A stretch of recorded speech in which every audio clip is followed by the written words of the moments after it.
अरे ये सियार कैसे बातें कर रहा है? आखिर ऐसे कैसे हो सकता है? कहीं ये सियार सच तो नहीं बोल रहा? मुझे चलकर देखना चाहिए। नंदिनी आधी रात में ही लालटेन लेकर जंगल की तरफ निकल पड़ती है। अरे ये नंदिनी इतनी रात्रि में कहाँ जा रही है? मुझे इसका पीछा करके देखना चाहिए।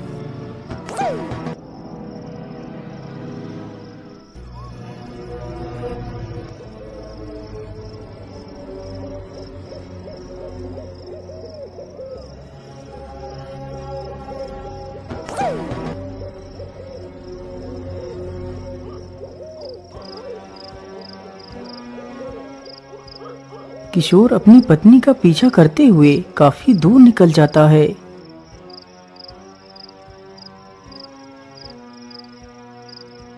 अरे ये तो रुकने का नाम ही नहीं ले रही। आखिर ये जा कहाँ रही है? नंदिनी चलते चलते एक नदी के पास जाकर रुक जाती है। वहीं पर एक सियार बैठा हुआ था। अरे ओ सियार, तुम क्या बोल रहे थे? ओह, मैं कह रहा था कि आज इस नदी में एक लाश बहती हुई आ रही है। उस लाश के दाहिने पैर में 2 कीमती रत्न छुपे हैं। यदि कोई भी व्यक्ति मेरी इस बात को सुन और समझ रहा हो तो वो उस लाश को नदी से निकालकर उन दोनों रत्नों को खुद ले ले और मुझे उस लाश को दे दे ताकि मैं उस लाश का मांस खाऊं। लेकिन सियार, वह लाश तो कहीं दिखाई ही नहीं दे रही है। अपनी पत्नी को सियार के साथ बातचीत करते देख किशोर सोच में पड़ जाता है। अरे ये कैसी स्त्री है? ये तो एक सियार से बात कर रही है। कहीं ये कोई डाइन तो नहीं? अरे जरा उधर देखो, लाश उधर से बहती हुई आ रही है। नंदिनी ने जैसे ही उस ओर को देखा तो एक लाश बहती हुई आ रही थी।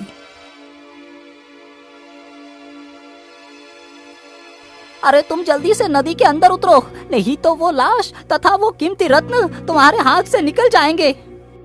ये बात सुनते ही नंदिनी पानी में उतर जाती है और वह जल्दी ही लाश को पानी से बाहर खींचकर ले आती है।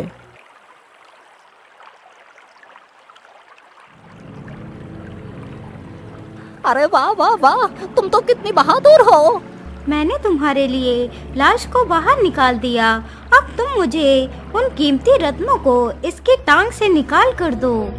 अरे नहीं नहीं, मैं उन रत्नों को नहीं निकाल सकता। यदि मैंने अपनी पापी मुंह से उन रत्नों को स्पर्श किया तो वो दोनों रत्न गायब हो जाएंगे। इसीलिए उन रत्नों को तुम्हें खुद ही निकालना होगा।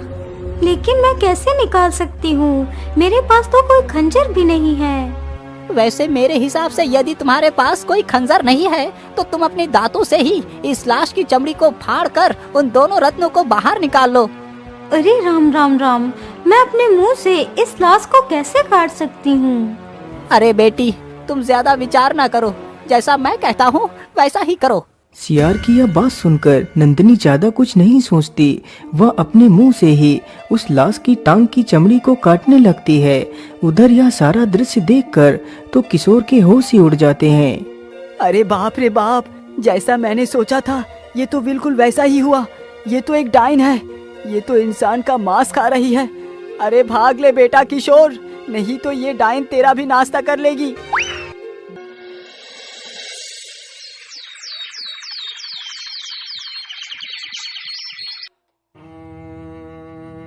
अरे बेटा, ये कैसी बातें कर रहे हो?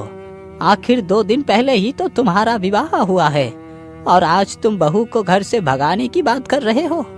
पिताजी, मैं एकदम ठीक कह रहा हूँ। मुझे इसके साथ नहीं रहना।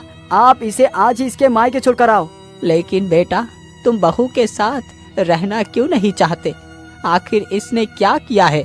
क्योंकि पिताजी, आपकी बहू कोई इंसान नहीं बल्कि एक डाइन है जो इंसान का मांस नोच नोच कर खाती है।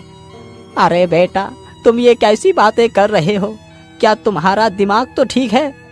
हाँ पिताजी, मैं एकदम ठीक कह रहा हूँ। मैंने अपनी आँखों से इसे नदी पर एक इंसान का मांस खाते हुए देखा है। अरे आप ये कैसे बातें कर रहे हैं? मैं आपको बताती हूँ कि मैं वहाँ पर क्या करने गई थी। मुझे कुछ भी बताने की आवश्यकता नहीं है दुष्ट डायन। मुझे तेरी कोई बात नहीं सुननी, क्योंकि प्रत्यक्ष को प्रमाण की आवश्यकता नहीं होती। लेकिन बेटा, एक बार इसकी बात तो सुन ले। नहीं पिताजी, मुझे इसकी कोई बात नहीं सुननी। यदि आप इसे यहाँ से अभी के अभी लेकर नहीं गए तो मैं ये घर छोड़कर हमेशा के लिए चला जाऊंगा। नहीं नहीं जी, आपको कहीं भी जाने की कोई आवश्यकता नहीं है। मैं ही इस घर को छोड़कर चली जाती हूँ। इतना बोलकर नंदिनी अपने ससुर के साथ अपने मायके के लिए निकल पड़ती है।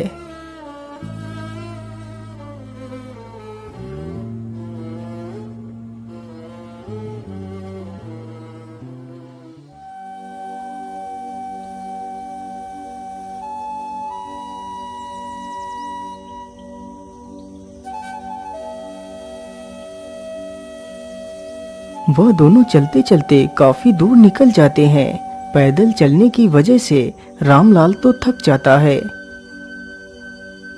अरे बेटी, मेरे पैर तो इससे आगे बढ़ना ही नहीं चाह रहे हैं। अब तो मैं पूरी तरह थक चुका हूँ।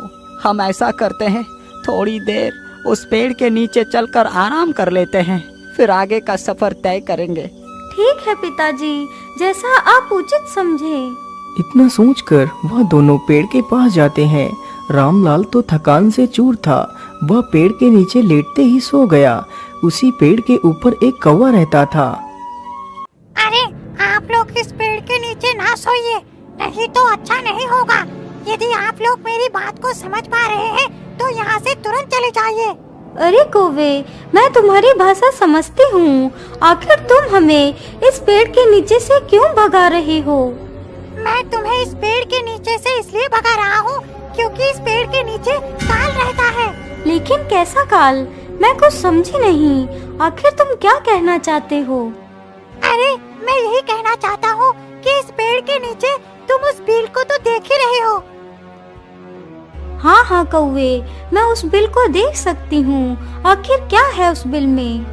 इस बिल में एक जहरीला सर्प रहता है। इस वृक्ष के नीचे रुकने वाले सभी राहगीरों को वो डस लेता है और उनकी आंखें निकालकर खा जाता है तथा उनका सारा धन खजाना लूटकर अपने बिल के अंदर डाल देता है। उस दुष्ट ने मेरे भी नन्हे नन्हे बच्चे को मारकर खा लिया। मैंने कसम खाई है कि जब तक उस दुष्ट को खत्म नहीं कर लूंगा तब तक इस पेड़ को छोड़कर कहीं भी नहीं जाऊंगा। हे कौवे, मुझे ये सूचना बताने के लिए तुम्हारा बहुत बहुत धन्यवाद। वैसे मैंने आपको उस दुष्ट के बारे में सचेत कर दिया। यदि आप बुरा ना माने तो क्या आप मेरी सहायता कर सकती? हाँ हाँ बोलिए कौवे, मैं तुम्हारी क्या सहायता कर सकती हूँ? मैं आपसे बस इतनी सहायता चाहता हूँ कि तुम उस सर्प को खत्म करने में मेरी मदद करो। तुम उस सर्प को मारकर यही डाल देना, उसे मैं खा लूंगा, तभी जाकर मेरा बदला पूरा होगा और तुम उसके बिल में से सारा धन निकालकर ले जाना। अरे नहीं काग, ये नहीं हो सकता। लेकिन ऐसा क्यों नहीं हो सकता? कौवे, मैं तुम्हें क्या बताऊं? सियार रटे तो यह गति भई, अब तुम न रटो निगोड़े काग। अरे बेटी, तुम ये क्या बोल रही हो? आखिर ये कौवा तुमसे क्या बोल रहा है? अरे कुछ नहीं पिताजी, आप इस कौवे की बात छोड़िए। चलिए अब हमें यहाँ से निकलना चाहिए। नहीं पुत्री, पहले तुम मुझे सच्चाई बताओ कि आखिर ये कौवा तुमसे क्या कह रहा है और तुमने ये क्यों बोला? सियार रटे तो ये गति भाई, अब तुम न रटो निगोड़े काग, इसका क्या मतलब है?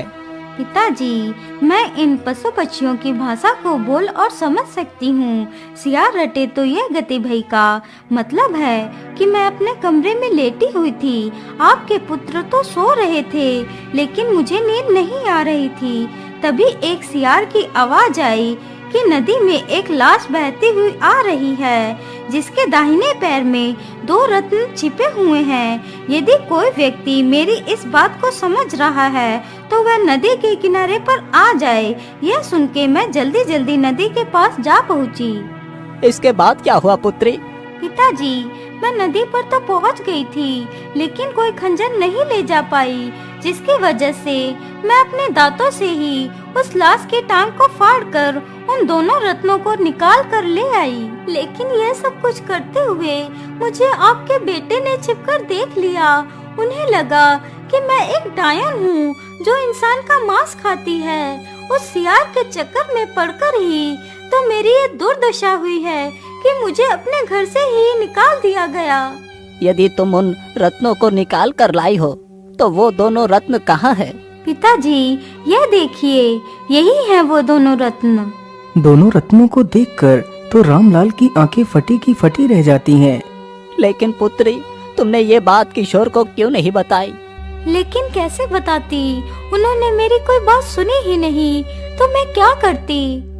कोई बात नहीं पुत्री, तुम दुखी ना हो। लेकिन इस कौवे ने तुमसे क्या बताया? ये कौवा बता रहा है कि उस बिल में एक जहरीला सर्प रहता है। फिर नंदिनी सारी बात अपने ससुर को बताती है। सारी कहानी सुनकर रामलाल के पैरों तले जमीन खिसक जाती है। पिताजी, वही मैं इस कौवे से कह रही थी कि रत्न पाकर तो मेरी यह हालत हुई है। यदि कहीं सोना भी खोद लिया तो मेरी तो जान ही चली जाएगी। अरे नहीं बेटी, तुम ऐसी अशुभ बात ना करो। लेकिन ये दुष्ट सर्प तो कितना पापी है, पता नहीं इसने कितने मासूमों की जान ले ली होगी। मैं इस दुष्ट सर्प को जिंदा नहीं छोड़ूंगा।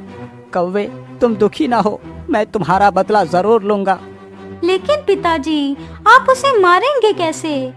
बेटी, ये तो मैंने भी नहीं सोचा। अब तुम ही बताओ, क्या तुम्हारे पास कोई युक्ति है? युक्ति तो है, लेकिन वह बहुत कठिन है। बोल बेटी, उस दुष्ट को मारने की क्या योजना है? हमें उस दुष्ट को खत्म करना ही होगा, नहीं तो वो पता नहीं और भी कितने मासूमों की जान ले लेगा। पिताजी, आप बाजार से एक फावड़ा और एक तलवार खरीद कर ले आइए, फिर मैं बताऊंगी कि आगे क्या करना है। अच्छा ठीक है बेटी, मैं बाजार को जा रहा हूँ, लेकिन तुम इस वृक्ष के पास से हटकर कहीं दूर जाकर रुक जाओ। मैं जल्दी ही बाजार से वापस लौट आऊंगा। इतना बोलकर रामलाल सामान खरीदने के लिए बाजार की तरफ निकल पड़ता है। वह चलते चलते जल्दी ही बाजार को पहुंच जाता है।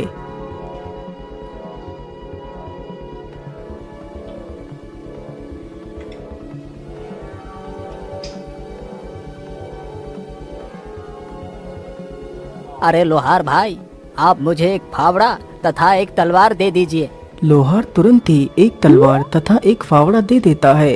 तलवार और फावड़ा लेकर रामलाल तुरंत ही वापस चल पड़ता है।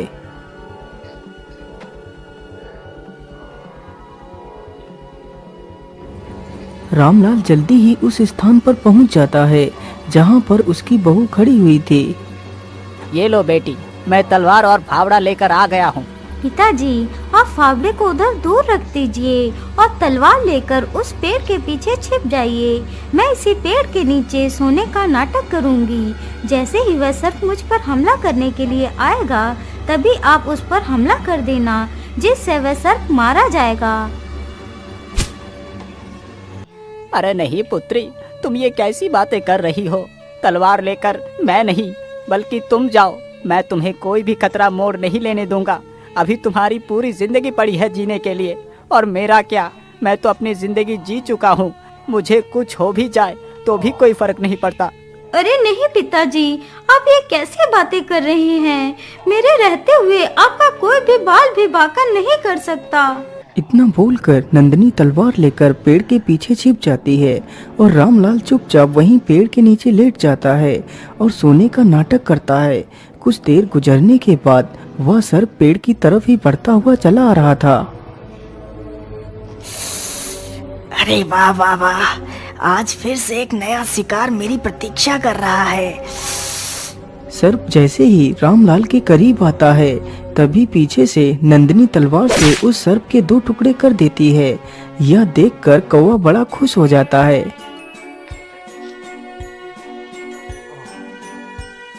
वाह बेटी वाह, तुम तो वाकई कितनी वीर हो। अब आप जल्दी से इस बिल को फावड़े से खोदिए। हाँ हाँ बेटी, मैं अभी खोदता हूँ।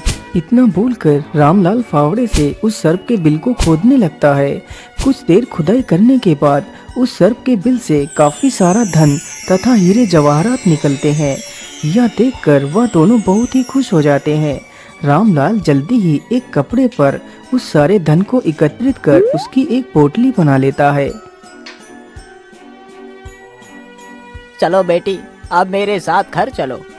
हाँ हाँ चलिए पिताजी। अरे घर तो इधर है, तुम उधर कहाँ जा रही हो? लेकिन इधर ही तो मेरा मायका है। अरे नहीं बेटी, अब तुम्हारे मायके जाने की कोई जरूरत नहीं। तुम मेरे साथ अपने घर चलोगी। लेकिन पिताजी, यदि मैं वापस गई तो किशोर जी घर छोड़कर चले जाएंगे। अरे उसे जहाँ भी जाना है वो चला जाए, लेकिन तू मुझे छोड़कर कहीं भी नहीं जाएगी। चल मेरे साथ। इतना कहकर रामलाल नंदिनी को भी अपने साथ ही ले जाता है। पिताजी, आप फिर से इस डायन को घर में ले आए। अरे बेटा, ये डायन नहीं है, तुम मेरी बात को सुनो। फिर रामलाल सारी कहानी अपने बेटे किशोर को सुनाता है। सारी बात सुनकर किशोर हैरान ही रह जाता है। यदि तुम्हें मेरी बात पर यकीन न हो तो ये देखो वो सारा खजाना। खजाना देखकर किशोर समझ गया कि वह गलत था। नंदिनी, मुझे माफ कर दो, मैंने तुम्हें गलत समझा। अरे नहीं जी, आप मुझसे माफी मांगकर मुझे लज्जित ना करें।